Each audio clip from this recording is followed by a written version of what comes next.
Grow My Cleaning Company teaches owners of cleaning companies just like you how to grow your company, make more money, and finally take charge of your financial future and your life. This podcast is about automating and creating systems that give you time and money freedom so you can grow like crazy without losing control. Since this is totally free, if you're getting tons of value, want to support us and make sure that you get more of the good stuff, subscribe, rate, and review to this podcast today. Now, on to the show.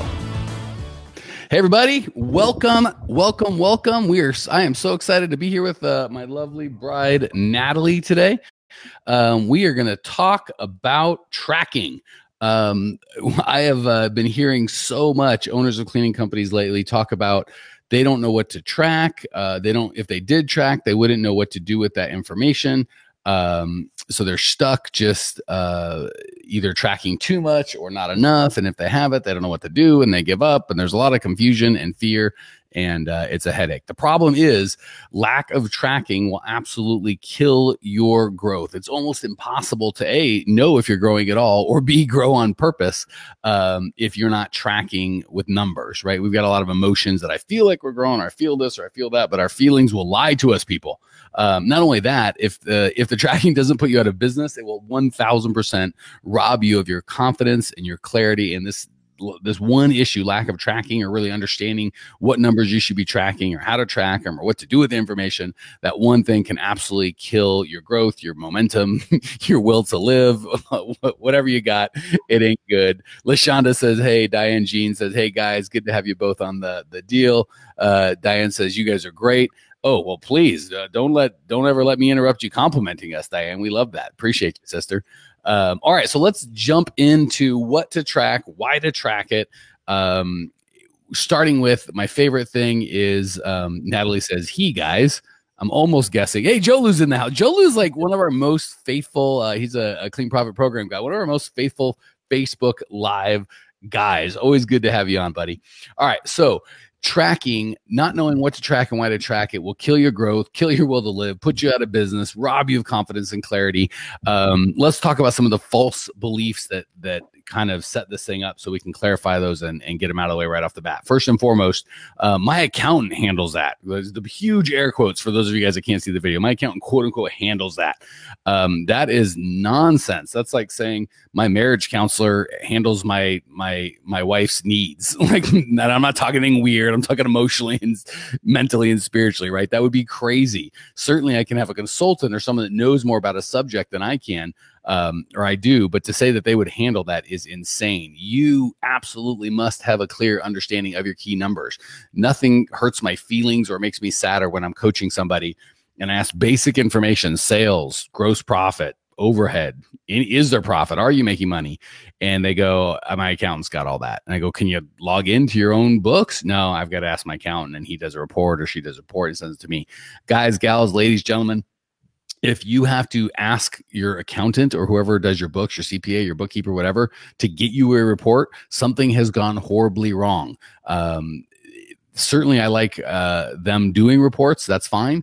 But you should be able to get direct access to your account anytime. It's okay not to have those numbers memorized, but you certainly should be able to check in on those without having to ask your accountant permission or have to go through another human being.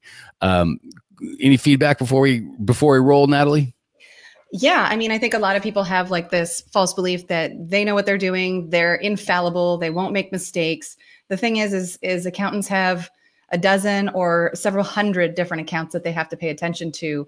And they're not going to give your account the absolute care and love that you are going to. And we've had some amazing accountants in the past, and they have still made mistakes that you and I have caught going forward. And had we not caught it, it certainly would have been an expensive mistake. So don't think that they are the all end all be all. They make mistakes all the time. And it's really important that you know what they're doing. And that's assuming they've made a flat out mistake. So I've had many a client that gives me their P&L and their cost of goods, massive, easily fixed errors are just rampant. So please understand, get with a coach or make sure that you understand. TJ says, my accountant takes care of that. Has been the beginning of many an embezzlement horror story. You're absolutely right. Yeah, your accountant sure did take care of it. Took care of it right out the window, man. Well played. Christina's in the house. Glad you're here. She uses QuickBooks. We love QuickBooks. Nothing wrong with that. But the reality of the situation is so many accountants are, you can get your CPA license. You can say your book. Anyone can hang their shingle and say they're a bookkeeper, but many of them don't know what a cost of goods sold is, the difference between accrual and cash. And we're not going to get into those details today. Those are important. If you don't know them, that's not great, but you can get by without. If your accountant doesn't know it, we got a problem. So don't just assume because your accountant says he or she's a great accountant or an average accountant that they can put together your books. The key is there's really two pieces to it. One is whatever they need to do to prepare you to pay taxes. We're not going to talk about that here because that's really more of a CPA thing.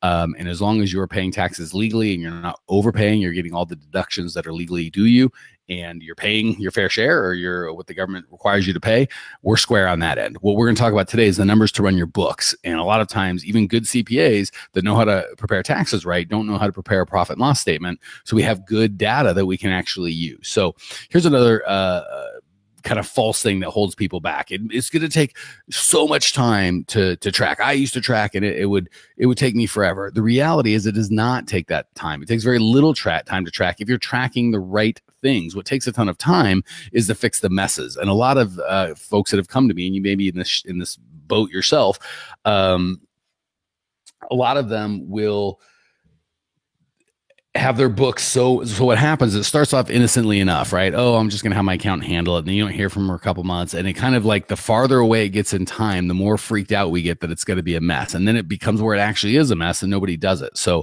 the reality of the situation is to stay on top of your books. Certainly if you're under 3 or 4 million a year, really is, just not that long, a couple hours a month at tops. The only time it gets tricky is when you ignore it and don't do anything and let it. And then you're trying to figure out, what was this $183 we spent 6 months ago Tuesday? Like, that's a bear, right? You want to make sure that you stay on it monthly so you know what all these expenses are and you can kind of fix everything. So it takes very little time to track the right things, right? And we can go overboard. We're going to talk about that in a second and track too much stuff. But if you're just tracking the right things, it doesn't take that long to track it. Where it takes a ton of time is to clean up a mess that you've made after the fact. And the longer the mess gets, the more scared people get to take care of it, and the bigger the mess becomes. And then, something terrible happens where you can't make payroll. The government wants a bunch of money that you don't have, and then you're forced to deal with it. And I promise you that is not the time you want to deal with your tracking, especially as after the fact, right? You can do all you want. The government's still going to want their money, all that stuff. Another falsehood or thing that's killing owners of cleaning companies is this belief that, well, even if I did have all that data, it's not going to help me make any more money, right? I run a cleaning business. I know what's going on. The reality is you don't even know if you are making money, never mind whether or not you can get more if you don't have data. Bring the data, not the drama, right? We don't care about your feelings. We care about the facts so we can feel. And I've had many businesses that are, I'm crushing it. I'm growing so fast. We're monstrous. And they pull out their P&L and they're making no money or losing money or barely making slave wages or making less money than they did when they're half the size. So a lot of times people get tempted to slow down on this and back off on this the faster they grow, right? They see that their top line is growing, they're making more money, so they don't feel like they need to track. And then the problem is that's a great time for expenses to get out of hand and you to realize the wrong way, the hard way. Oh my goodness, all these accounts I took on weren't actually profitable, and we're working harder for the same or less money, which is a real kick in the soft parts when that happens. So again, another thing is, I've got a good idea of quote unquote the important stuff, and I don't need to write it down anywhere, right? I've got my spreadsheet. So there's all these nutballs that are like, oh, I don't need QuickBooks, and again, I like QuickBooks because it's easy. You can find, everybody knows how to use QuickBooks. It's very simple. It's not anything wonky. But when I've got my spreadsheet, or I kind of have my tick marks I use here, and I've got 7 different things all over the place, is a great way to lie to yourself and feel like, you're doing well, right? So there's so many. I always know that I'm going to get a bad answer when I had salespeople, and I would ask a simple yes or no or numbers-based question. Did you make your 20 calls today? The right answer is yes or no. I made 14. You know you're in trouble when they start with, well, and then there's some sort of story. Anytime you ask someone a question that requires a number or a yes or a no, and they start with a story, we know we got a problem. And generally what that means is I have not tracked it. So when I ask people on coaching calls, how many leads have you gotten this week? And they go, well, this was a bad week and you don't know. And they start saying, what the real answer is, I don't know. Right. So we want to make sure that we try somewhere between 15 and 20. And the real answer is 6. Right. But we're not tracking it. So never, never, never, never go with how you feel, because your feelings will lie to you all the time, every time. Numbers that we track, even if we track numbers, we can still get it wrong, but at least we know we're going to be close. When we're going by our feelings or our gut or how it feels, we are going to tell stories about the reality, which is fine until you get to payroll, which is non-negotiable. The payroll that needs to withdraw $23,419.18 out of your account on Friday or on Thursday is not interested in your stories, right? You can have all the, well, I feel like I have a lot. You can feel any way you want, but either you have that money in the account or you don't. So we got to make sure that we're not mixing feelings, which is very subjective. And maybe Natalie feels rich and I feel poor and someone else feels different. But the reality is the numbers, the truth, the reality is what it is. And folks like people that collect rent or workers' compensation insurance or payroll or marketing bills or whatever you got to pay, or your mortgage or personal bills, those are all based on facts. And you can't say, no, I feel like I'm making a ton of money. Don't worry about the money. I feel really good. That's a big one. So if you have ever said it's my accountant's problem, or I feel like I'm good, or we have around this much money, those are all massive red flags. We collected $43,192.18 in the month of January, or whatever the case may be. Natalie, you almost always have something good to say. Anything you want to chime in or tell me I'm being ridiculous? You are ridiculous regardless, but I think, especially for me, because I'm the one that kind of does our bookkeeping. We obviously have an accountant and CPA. But by the way, hold on really quick. Huge hypocrisy. I'm like, you must do your books. You must know them. Natalie, you do our books. Tell me what you think. Go ahead. Yeah, but see, anytime you ask me for a report, I get it to you. And I am able to log in. I actually logged in today for my own report, whatever. So I don't have to go. They grow up so fast. I'm such a big boy. I'm so proud of you. Gold stars, right? As soon as we're done with this, I'm going to cover your face with them. So I think for people that get overwhelmed with it, I think it's easy to just be like, oh, this guy's like a superstar. He's going to handle it for me. And I just barely even need to spot check it. And then we use that as an excuse to like kind of pull back from it. And then just like you were saying, where that stress and that anxiety starts building, because you're like, I feel like we're doing okay, but or how are the expenses going? And then like you get hyper focused on either money coming in or money going out. And then you've got this anxiety building and you just don't know where things are going. And it really will eat at you. And so it's kind of like one of those rip the Band-Aid moments. Like you've just got to know where you are and make adjustments now. Because if, just like a ship, if you're 1 degree off now, it's not a big deal a week from now, but in a year from now, you are in a completely different continent. And I think in a ship, if you're 1 degree off, that's a big deal a week from now. I'm pretty sure it doesn't take a year. Everybody puts it off for like several months. And then they're like, oh crap, tax time now. I got to get this stuff together. And then they realize it's a complete disaster, or they haven't been saving for their taxes at all. And they've been doing great, but they haven't been saving. And now we got to deal with Uncle Sam, and they are not quite as friendly as the people from QuickBooks. Yeah, let me give you a terrible scenario that happens all day, every day, or all year, often. We made on paper $63,000 in profit. Good for us. Well, guess what? And we took $63,000 in profit. So our tax burden's $20,000.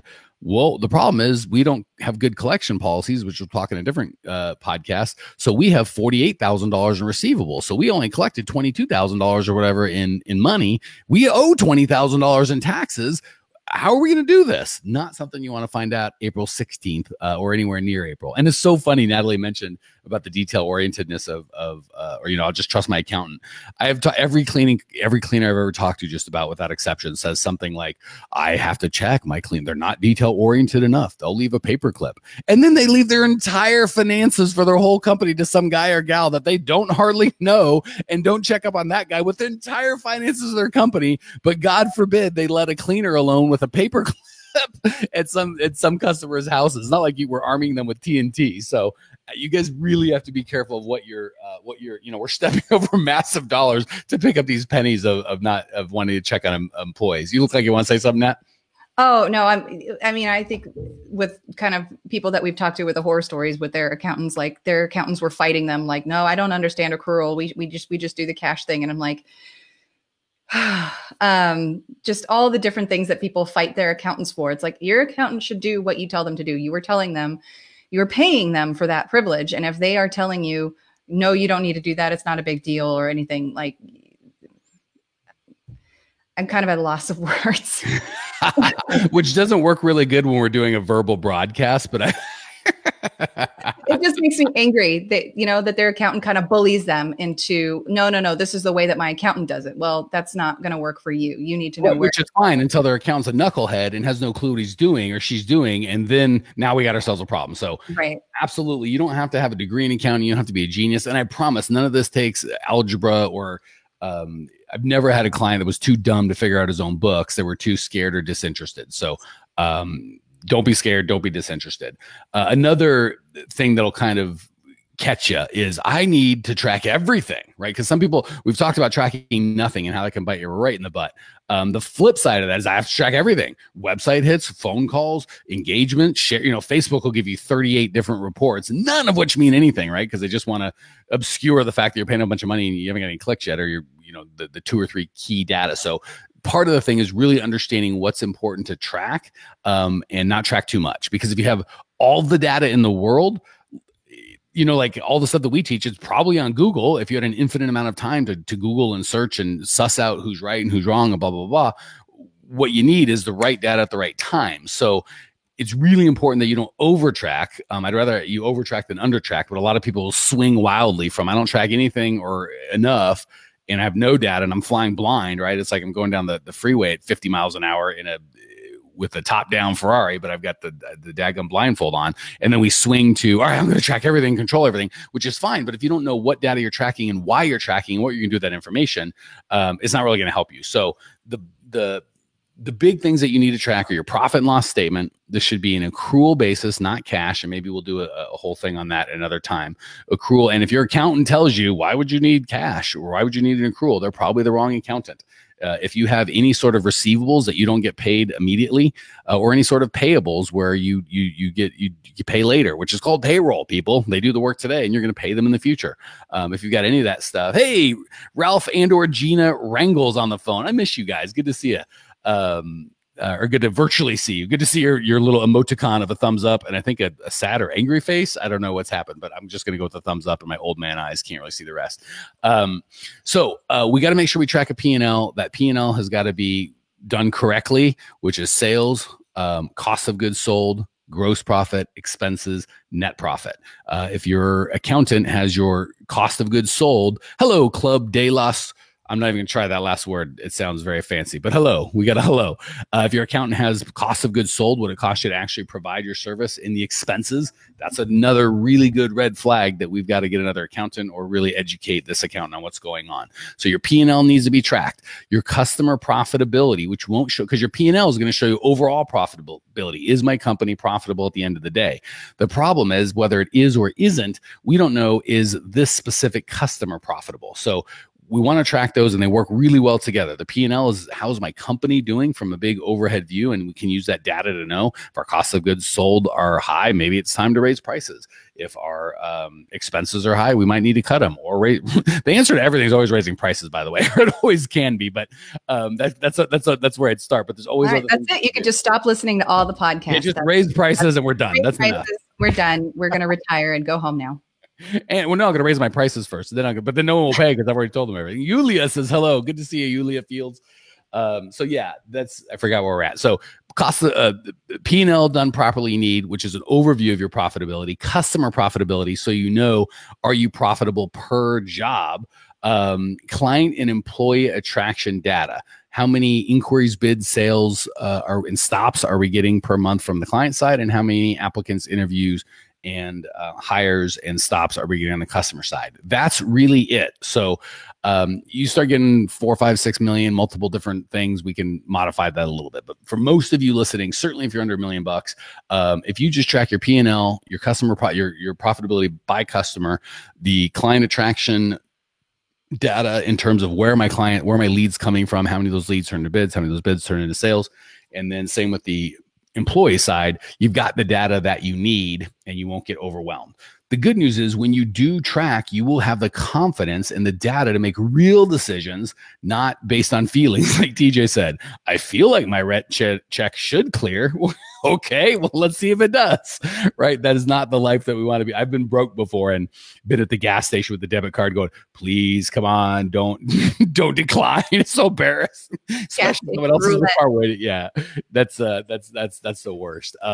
So the benefits of tracking this stuff properly, aside from just feeling like you are in control of your business, you can actually start making good business decisions based on reality, not feelings. So many times the folks I coach make decisions based on feeling. I feel like I've got so many clients, I just don't have it hired. And then we get them to hire and they realize they only had like 2% more customers than they can handle. So it felt like an infinite amount, but not really. So when you start making decisions on feelings, that's a great way to kick yourself in the nuts or ovaries, depending on how you land.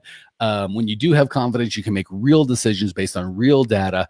And not only is life more fun, but it is a heck of a lot more profitable. If you would like to talk with me and dive into exactly what you should be tracking, how to use that data, and how to use that data to come up with a plan to hit your goals, we can do that. At this point, I'm taking the time of this broadcast. I don't know how long it's going to last, but I'm doing complimentary breakthrough sessions at www.growmycleaningcompany.com/talk. So there, if you just go to growmycleaningcompany.com, there are podcasts, there are broadcasts like this one, there are blogs, there's all sorts of good stuff. I think you can get to the Facebook group. We've got like a 6,000 member Facebook group. There's a YouTube channel. We got all sorts of resources. That's great.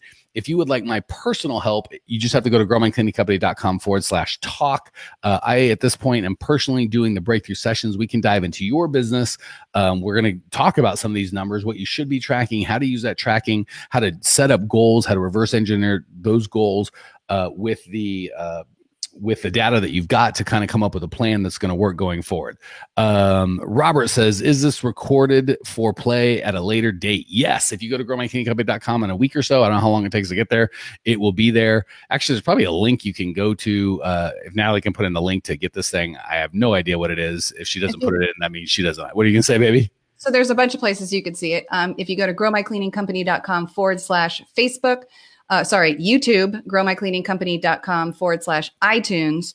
But that's all later. How did they get it right now? There's like this. I will be sending out an email shortly with the replay and the link. So if you check your email, if you don't get it, email Nat. Otherwise, it'll be in a couple of weeks. All right, beautiful. So long story short, yes, it is. Hey, Daisy is in the house. Daisy and Dylan are so cool.